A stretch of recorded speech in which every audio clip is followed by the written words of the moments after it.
Right, so today I'm going to be talking about some of the things I'm doing to this truck for a trip to the Arctic Circle, which we're departing on in 3 days. So far, not a lot, but be fine. I've got this. So, first off, why do I own this thing and why did I choose this vehicle? Basically, we're out in West Africa, in Mauritania, and we saw a whole army of these things crossing sand dunes, and I thought, oh my god, I need to acquire one of those. So then one day I was drunk on eBay and this came up for sale, put in a cheeky bid, and I bought it, which I then had to figure out how to get it home from the south coast, which was a challenge in itself. But so we've even named it the Mauritanian. As such, we never really expected to ever take it anywhere cold. It was basically for more trips to Africa and things like that. So I hadn't really done anything to prepare it for a trip somewhere cold, so I've had to have a bit of a mad dash to try and make things like the heater work. I never rust-proofed it, because again, I never expected to take it anywhere cold and salty. So I've been doing quite a lot of that. I had to do a bit of shot blasting and painting. A lot of it is just basic stuff like liner guard and things is stuck to it, so that's fine. But rear corner, had to shot blast that, paint it, and fire some liner guard on there. Heater never worked, that was an absolute debacle, but we managed to get there. Turns out a fan from a Suzuki Bandit fits in the original heater channels in here. So be even at about it's 12 volts, so I had to get a voltage converter, and the first 3 that arrived were dead out of the box. But we got there in the end. So basically the main things I have to do, heater, rust proofing. I need to come up with some sort of grill cover, because part of the reason why these are so popular in Africa and other third world nations, apart from their incredible off-road build, they've got a huge cooling system, which isn't going to help us very much when it's minus 18. So you need to cover the grills and get enough heat in there to get some heat built up in the engine for at least the heater to work. I thought about changing the oil to a thinner one for the cold temperatures, but according to the 14-day forecast, it's not going to be that cold. So the 15W40 mineral oil that's in there is good to about minus 10, so that should be fine, fingers crossed. Since the last trip I've actually added some domestic stuff to the inside. I've now got cold running water, no hot yet because I've not bought a water heater. We now have a cooker in there, which we didn't have before, so I mean that's going to be luxury. Yeah, apart from that, insulated the back door. I need to come up with some sort of window covers for the inside. I've got an 8 kilowatt diesel heater in there, which is now working. So that's fine. I'll bring a spare one in case it breaks again. Got a little generator to bring along in case we killed the batteries trying to cold start it. I recently acquired a set of snow chains. Getting them to fit was an absolute debacle. I thought they didn't fit, but it turns out I just don't know how to install snow chains, so maybe practice that a few times before we actually need them. Yeah, I'll try and film some of this operation, put it together in a video, and then I'll do a video series on the actual Arctic Circle trip. So thank you very much for watching.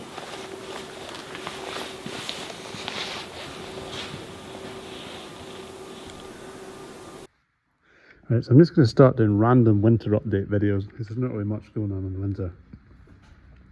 Taking this thing apart to try and fix the heater because the heater core actually started leaking in deepest Siberia. But it looks like it's just this fitting here that's leaking. The fan also stopped working, but look at this. Seems to have swallowed up a little bit of fabric, which is wrapped around the shaft, so that's probably all that's wrong with that. Give it a bit of WD-40 and it'll be good as new. Update, that isn't what's wrong with it, it's fucked. Yeah, so the heater blower, it was completely seized up. So what I did was I soaked it in oil, diesel, a mixture of oil and diesel for 24 hours. Then it worked very briefly, then seized up again and started blowing fuses again. So I had to take the whole thing apart again. I found that the cooling fan for a Suzuki Bandit or something like that fits in the ducting perfectly, so screwed one of those in. But then the next issue was getting a 24 to 12 volt voltage converter that actually worked. Went through 3 of them, including a branded Victron one that was dead at the box, but I've got that working eventually. So on to the next thing, which is painting and shot blasting some of the bits of flaky paint and loose rust underneath the back. Right, so in today's episode of what extreme misery I'm enduring now, I'm planning to take this thing somewhere salty, so I need to shot blast all this loose paint and surface rust. Just give it a quick coat of paint and just fire in some liner guard on there. I'm only really going to use it in salty conditions like once, so but it'd be good to coat it properly. Alright, so I got a bit carried away and did this bit as well. But as you can see, it's looking a lot better under here. Yeah, I'm just taking the airline and blowing all the loose sand and stuff away, because I don't want that getting in the fresh paint. But Peter, this being a military vehicle, is it's been repainted about 60 million times, so the military just spray straight over stuff like this. So you don't need to do too much masking. I'll mask this off, but in keeping with originality, the best thing to do is actually to just let overspray onto everything, because that's exactly how it was done, and they're all like that. So yes, this is about the extent of the masking I'm doing, because this, for some reason, this was masked the last time the army painted it, so maybe I'll just keep that up. And this isn't a restoration, this is just help it survive the next fortnight in the Arctic. The rest of it's all been coated with Lanagard, because the paintwork most of the way is alright. So coating a Lanagard on that should be fine. But back here it's just loose flake and paint and rust, so something needed done about that. I see I've missed some. Bugger. I need to get the shot blaster back out. Fuck. Sadly, it's one of those scenarios where the more you look at it, the more there is to be unhappy with. So shot blaster's back out. Let's do this again. I don't know why I'm bothering so much. It's made out of 5mm steel. It's not going to rust away.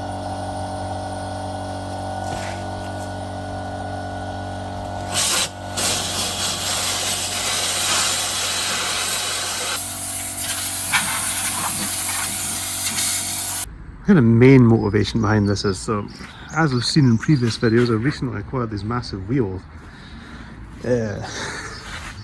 but they are too wide to fit in between the chassis rails to go in the factory spare wheel mount. So to fabricate this contraption, it swivels so it can go out the way of the door without protruding out the sides when you're driving along.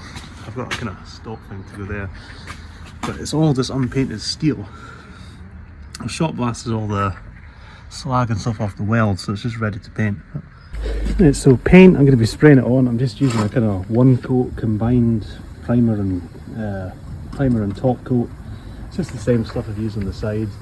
It's not too bad. As you can see though, I haven't actually finished fixing the rust on the side there. I just wanted it to look good for the last trip, but from that experiment I know it works quite well. So these measuring cups are great, so basically just fill it to the 10% line. It's 10 to 15%. I think it's quite old, so maybe go with 15. And a wee bit bigger block. There we go. Give that a good stir. So, as what usually happens whenever I try and do anything like this has turned into a shambles. My pressure regulator died, so I have to nip home and get another one. So the paint's gone a bit thick. That's just the main thing. So here I am, adding a completely unmeasured quantity of thinner again. If it's too thick, it comes on really bumpy like that. It looks terrible.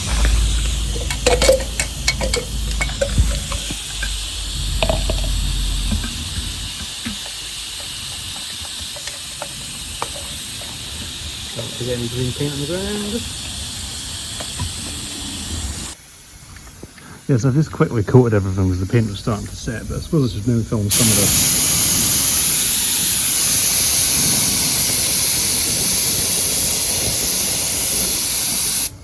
It's a bit thick, so I'm having to go quite slow to make it clean properly. Alright, so I'll give it 5 minutes and then I'll shove another couple of coats on. Sounds like I've still got plenty of paint in there, so it should be alright. Again, this is not an instruction manual on how to do this properly. I can do it properly, but yeah, if I wasn't using it this winter, I'd do it, I'd take all the boxes off the underside and do it properly, but I will do that next winter. For now, let's just concentrate on making sure it doesn't rust too bad on this Arctic Circle trip, and I'm a bit paranoid about salt and stuff. So I suppose I better film some actual painting. People keep coming on and saying hello to me, asking what the fuck I'm doing in this residential street with a military truck and a paint gun, but it's right outside my unit. But anyway, so the paint's just getting progressively thicker and thicker, but it's still going on alright, it's fine.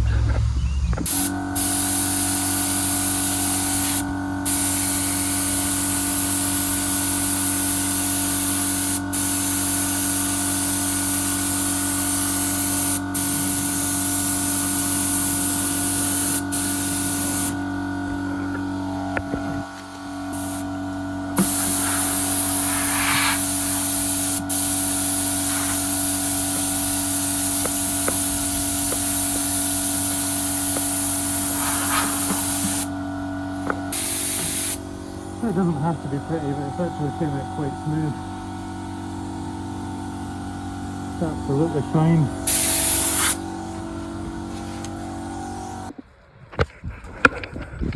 Right, so I'm ready to sign this off as done.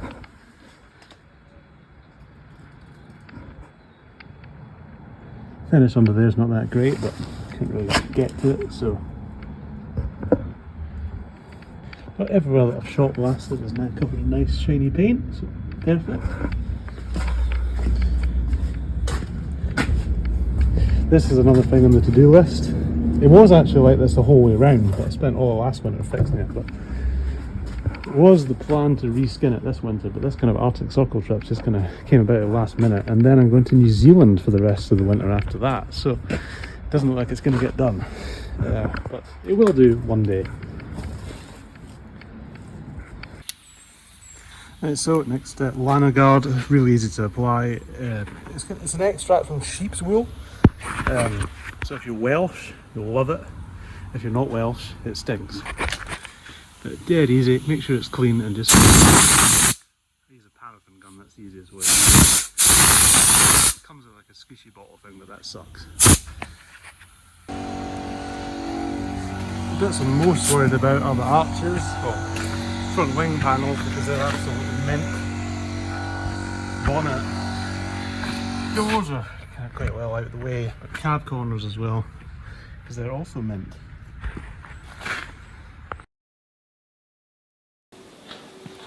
Right, so next job, snow chains. Let's hope the stupid thing focuses this time. I acquired these off Facebook, just like everything else I do.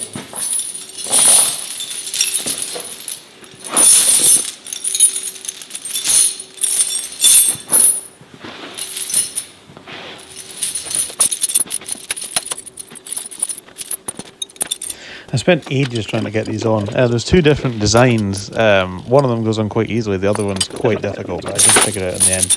I decided not to leave all that in there because if there's any Nordics here, they're going to be screaming at the screen.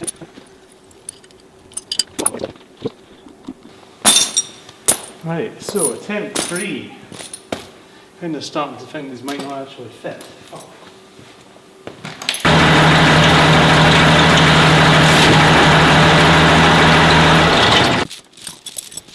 Here's some royalty-free Russian babushka music to fill in the time.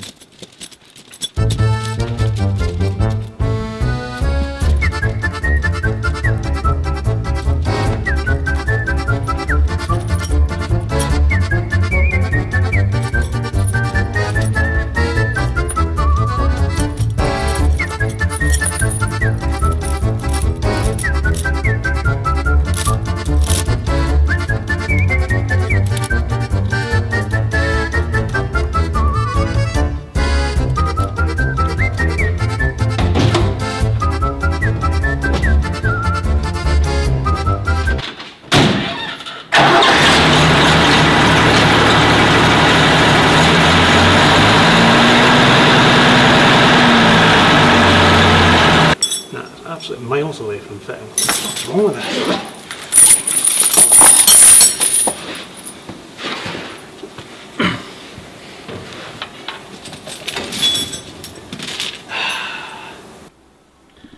Right, so for demonstration purposes, although that's probably surprisingly strong, they need to be that much longer. But that's what, 1, 2, 3, 4, 5 lengths. Yeah, so apparently I just don't know how to install tyre chains. After all that, I concluded I was going to have to extend them by miles. There we go. Reversed it back to park it, and how easily that goes on and off. You can even do it with one hand almost. I'll not subject anybody to that, it's going to take ages. So, as it turns out, I just don't know how to install tyre chains. Right, so it's quite hard to see, but under there it actually has a factory blind thing. There's a cord that you pull in the cab, and that blind covers the radiator. But it obviously doesn't work. I tried it when I first got it. The blinds all perished and the cord snapped, so that's not going to work. I'm going to have to come up with some way of replacing that. And next, tyres.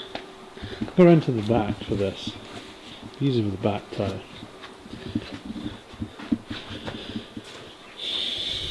Where are we? So,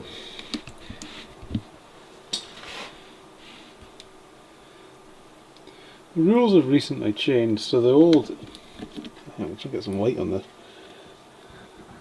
The old M&S stamp is no longer sufficient.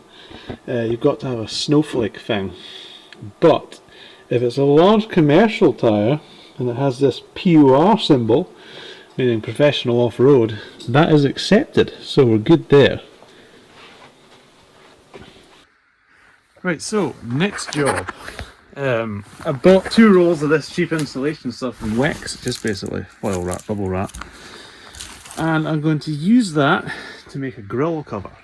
I had to look at the forecast. It's only going to be like -5 at the worst, so I don't really need one, but I mean that'll be enough because the force of the wind's going to push this against the grill, so it doesn't need to be ridiculously strong. Probably going to be too much. I'll probably end up cutting a big hole in it or cutting it in half just to get a bit of airflow, but yeah, so it should be fine. I'm going to fold it over, reinforce the edges of duct tape, put some holes, cover that in duct tape just to reinforce it, and it will be fine. There's a bit of a theme here. This thing's very cool. We've done quite a lot with it. I've been to, what, like 20 different countries in this thing. Mongolia and back, all the way through Russia last summer. Hell of a trip, 20,000 miles. But we are a bit pikey. We managed to achieve a lot, but we are a bit pikey in achieving it. So yeah. There we go. I poked some holes in it with a pair of scissors so I can put some cable ties through the edges to hold it on. But that will do. If it doesn't work, we can always just have another go and make another one. So yeah, it should be fine. Cable tie loop through here, through that hole, done. Cable tie through the grill there. There's enough access to get your hand in between the grill and the radiator, so sorted. Next will be window covers, which I haven't got around to making curtains or finishing that panel yet. So I have these black plastic things. That one's been a bit neglected, it's all folded. But yeah, I'll just wrap that in some of this as well, it'll be fine. That's the next job, window covers. Same idea. Normally all we do is just tape one of these things onto each window. I will make curtains eventually, I swear, but I haven't got around to that yet. I focus more on the greasy mechanical parts than the cosmetic parts, although it's quite nice in here. Oh yeah, work of art. Here.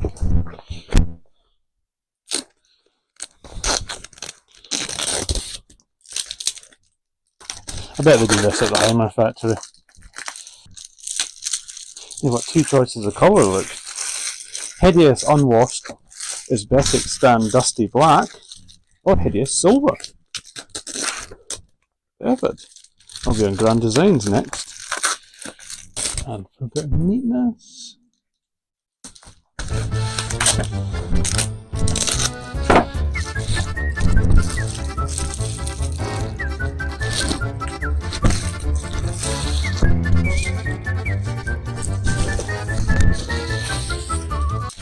There we go.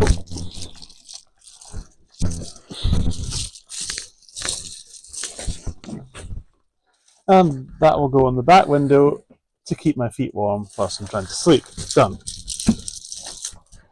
And we'll do the rest of them whilst we're in the queue for the ferry. Sorted. But, according to the 14-day forecast, and we set off tomorrow, the coldest it's going to be is like -5. We've got an 8 kilowatt diesel heater in here. It actually is, even on free, it's still too hot in here when it's below freezing in here. Oh, sorry, below freezing outside. So, it probably doesn't need to be that well insulated. Those black plastic things on the windows have been enough so far. Well, this is the closest I've done to a tour in here. To this, we've got a sink now, and the cooker. We didn't actually have any of that stuff on the Mongolia trip. I'll maybe do a walk around video of this thing in the Arctic, if anyone's interested in that. Right, on to the next issue. Right, so next issue. I've got no idea what the percentage of antifreeze to water is in the radiator. So I'm just going to assume it's mostly water because I've pulled heater pipes and stuff off loads of times and just topped it back up again with water. So I'm going to drain out 5 litres and replace it with 5 litres of concentrate. If I can remember where the drain is.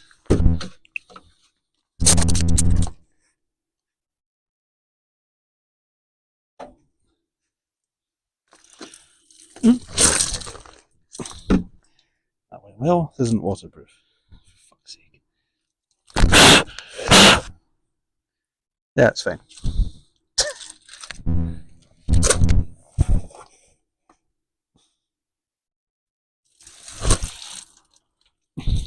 Oh, accuracy.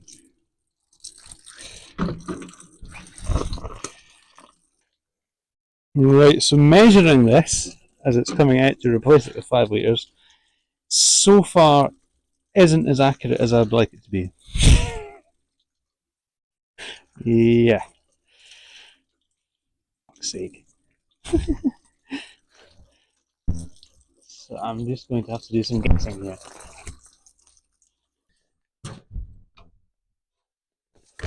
Can't even see in there.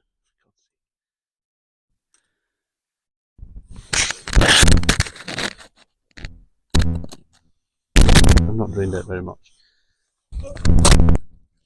Don't know why I didn't think of this the first time.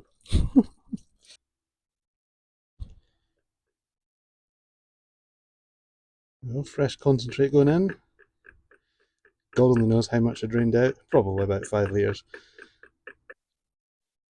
I poured the bottle of concentrate in, I've only got that much left, so yeah, I did drain out almost exactly 5 litres. What a guess. Yeah, it should be good till, I don't know, down to... Not very clear with this, are they? Yeah, it should be good to down to like minus 30, minus 20. Yeah, it should be fine. Be fine. It's not going to freeze. Right, so I hope you enjoyed this series of escapades. There's plenty of videos out there of people who've spent an absolute fortune preparing modern vans for a trip like this. I don't think there's really much of 2 idiots in a classic truck and a whole load of beer. So hope you enjoy this interesting take. If you enjoy it, then make sure to watch the rest of the series on this. Thanks very much.